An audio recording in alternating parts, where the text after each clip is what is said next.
ഭീമേശ്വർ ക്ഷേത്രത്തിലേക്കുള്ള നമ്മുടെ യാത്ര അങ്ങനെ തുടരുകയാണ്.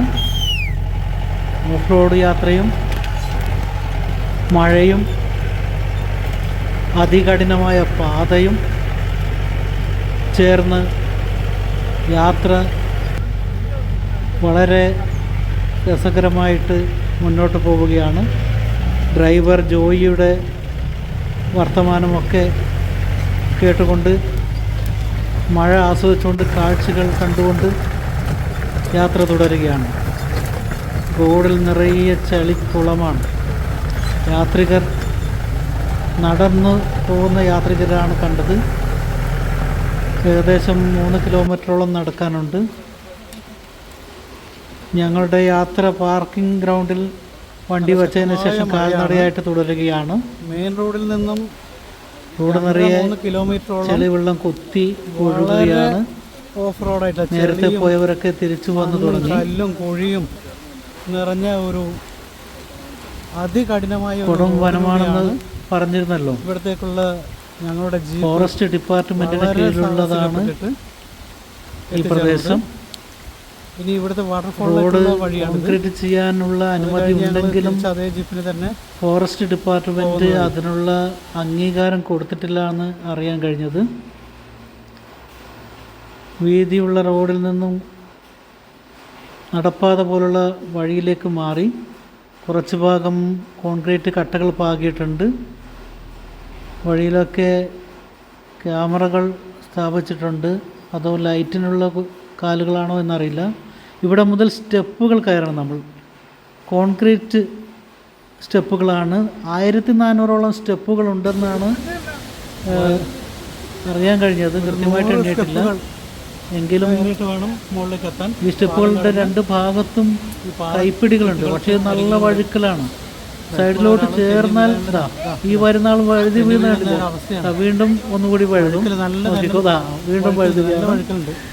ആശാൻ പിടുത്തം വിട്ടത് കൊണ്ട് രക്ഷപ്പെട്ടു.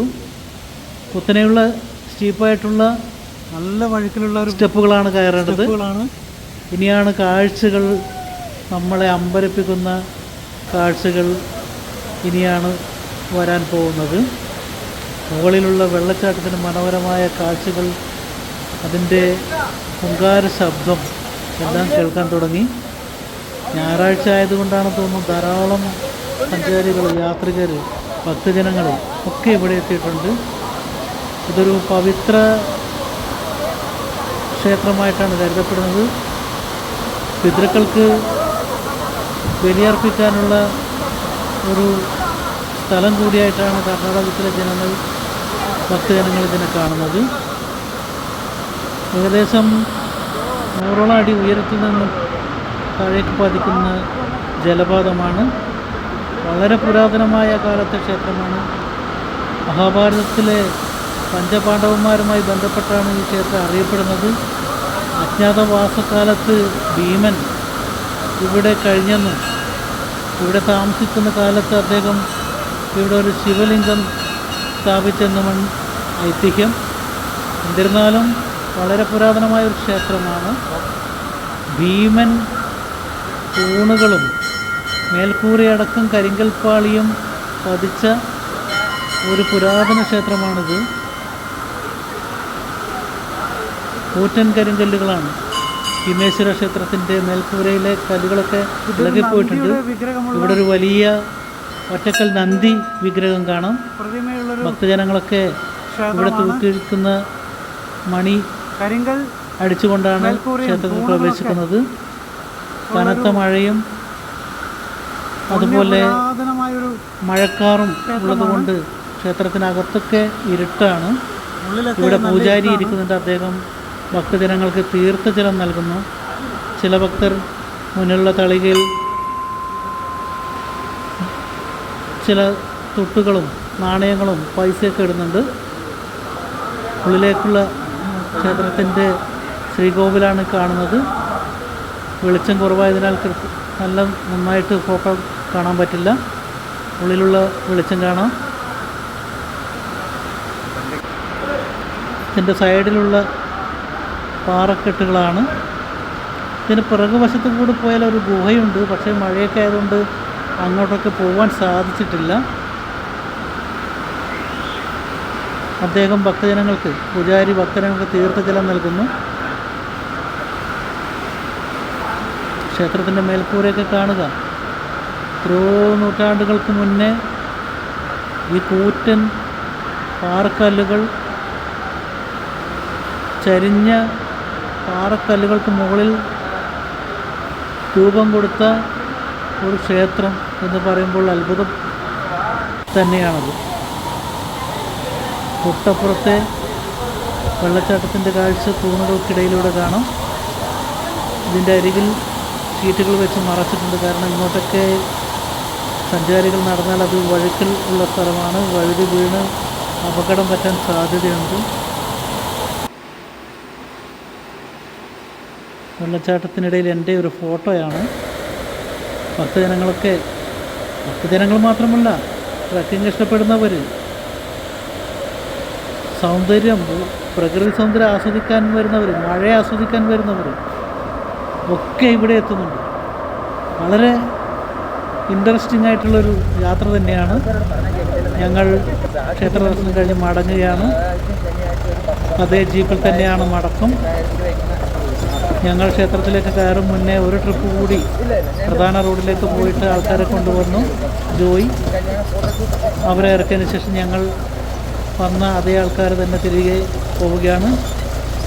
ക്ഷേത്രത്തിൽ നിന്നും മെയിൻ റോഡിലേക്കുള്ള യാത്രയിലെ ഭാഗത്തെ റോഡിൻ്റെ കാഴ്ചകളാണിത്. നേരത്തെ നമ്മൾ വീഡിയോയിൽ കണ്ടത് മെയിൻ റോഡിൽ നിന്ന് ക്ഷേത്രത്തിലേക്ക് വരുന്ന വഴിയിലുള്ള കാഴ്ചകളാണ്. മൺ റോഡാണ്, ഓഫ് റോഡാണ്.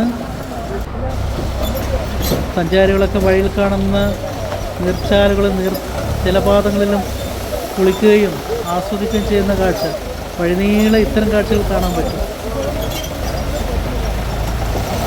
റോഡിലെ കാഴ്ചയാണിത്. ചെളി നിറഞ്ഞ റോഡിലൂടെയുള്ള ഓഫ് റോഡ് ഡ്രൈവിങ് അതൊരു വല്ലാത്ത അനുഭവം തന്നെയാണ്. അനുഭവിച്ചറിയുക തന്നെ വേണം. റോഡരികിലെ സഞ്ചാരികൾ കൈവീശി കാണിക്കുന്നു.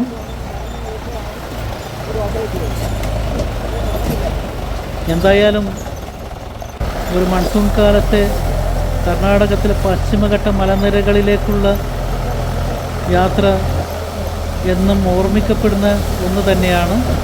ജോഗ്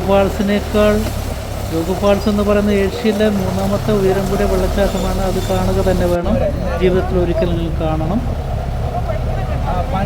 ജോയി തൻ്റെ വിശേഷങ്ങൾ പങ്കുവെക്കുകയാണ്. അവന് ഒരു മലയാളികളായ ആൾക്കാരെ യാത്രികരായി കിട്ടിയതിൽ വലിയ സന്തോഷമാണ്. +2 കഴിഞ്ഞാണ് ജീവിതമാർഗമായി ടാക്സി ഓടിക്കുന്നത്.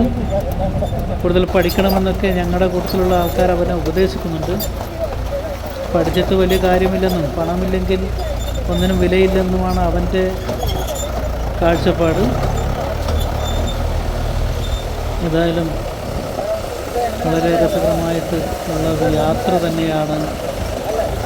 ജോഗ് ഫാൾസിൽ നിന്നും തിരിച്ചു പോകുന്ന വഴിയിൽ ഭീമേശ്വര ക്ഷേത്രത്തിലും സമീപത്തെ വെള്ളച്ചാട്ടത്തിലേക്കുള്ള ഓഫ് റോഡ് യാത്ര. ഷിമോഗയിൽ നിന്ന് 30 കിലോമീറ്ററാണ് ഇവിടത്തേക്ക്. തുംഗാ നദിയുടെ കൈവഴിയായിട്ടുള്ള പുഴയുടെ അരികിലാണ് ഈ ക്ഷേത്രം.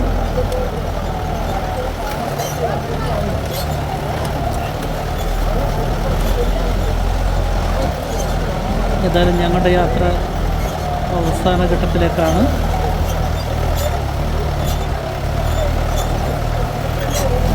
ജോഗ് ഫാൾസ് കാണാൻ പോകുന്നവർ തീർച്ചയായും കണ്ടിരിക്കേണ്ട ഒരു സ്ഥലം തന്നെയാണ് ഭീമേശ്വര ക്ഷേത്രവും അതിനോടനുബന്ധിച്ചുള്ള വെള്ളച്ചാട്ടവും. ഭട്കലിനും ജോഗ് ഫാൾസിനും ഇടയിലുള്ള ഈ ക്ഷേത്രവും അതിനു ചുറ്റുമുള്ള പ്രകൃതി ഭംഗിയും യാത്രികരുടെ മനസ്സിലെന്നും ഇടം പിടിക്കുന്നതാണ്. ഭട്കലിൽ നിന്നും 45 കിലോമീറ്ററാണ് ഇവിടത്തേക്കുള്ള ദൂരം.